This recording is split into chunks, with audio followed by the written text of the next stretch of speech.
Going back to my setup, with some of my PC parts laying around, I decided, let's see if we could 3D print a PC case. So then I go on Thingiverse and I looked up ITX cases and I found this one that stood out to me. It's modular, I can upgrade over time, and there's hard drive base. Here's product shots of other people using the same case, and I was thinking, why not? So then I started 3D printing the chassis, as well as the inserts that go in. The chassis is going to be made out of a PETG, just so it doesn't absorb as much heat, and the sides were printed off in PLA. After printing the necessary pieces, I could then take everything apart and start adding threaded inserts. I bought these M3 threaded inserts from Amazon. You can find a link down below. All you need to do is grab a soldering iron and press it into place. And in this case, there needs to be 4 on each side, and there's some at the bottom and some on the top. This combines the 2 pieces together so you could have a nice and secure fit.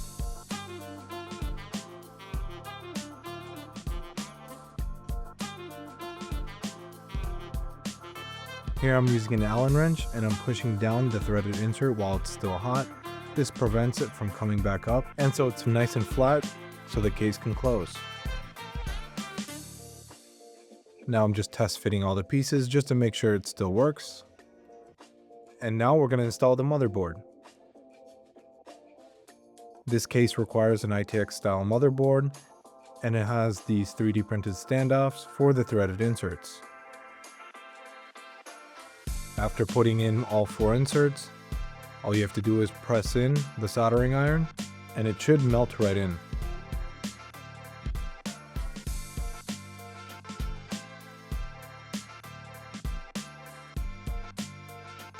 And now I'm going to do a test fit.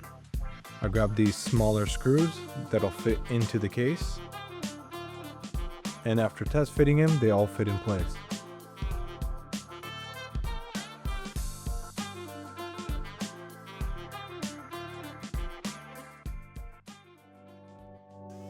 After measuring the bolts, I needed to cut off some excess material that was interfering with the CPU fan and RAM.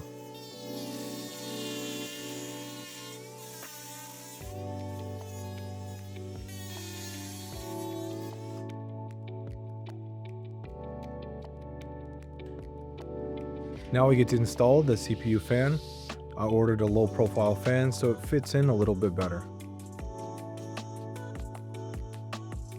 After applying the perfect amount of thermal paste, I put the CPU cooler on its top, and then I lowered the motherboard to fit the holes.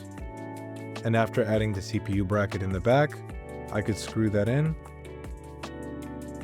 making sure to go in a cross pattern as I tighten. And then we could flip it over. You can't forget to install the CPU fan header. And once that's done, I'm going to put it into the case. Now we can finally screw in the motherboard and add the 24-pin connector. Before I got ahead of myself, I needed to make sure that I could turn on my computer from the outside. So the creator of this case 3D modeled 2 lights and a power switch on the back. I will link the model down below. After that is done, we could install the power switch cables into the motherboard and put on the covers. Now grabbing all these cables and passing it through the slit, we can start assembling the ITX case. One problem with this case is having to use an Allen wrench from the outside just to get to a bolt on the inside. But after tightening it up, it wasn't too bad. Now I'm installing the power supply cable and turning on the computer just to make sure it works before proceeding. Once I know it works, I can put on all the covers.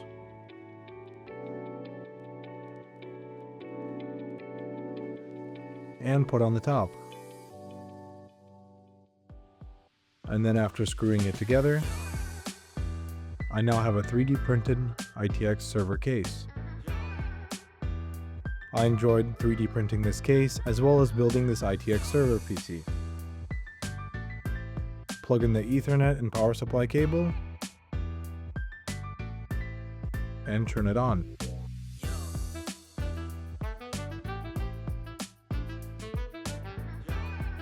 Thank you for watching, and if you've enjoyed this video, consider clicking on the next video linked here.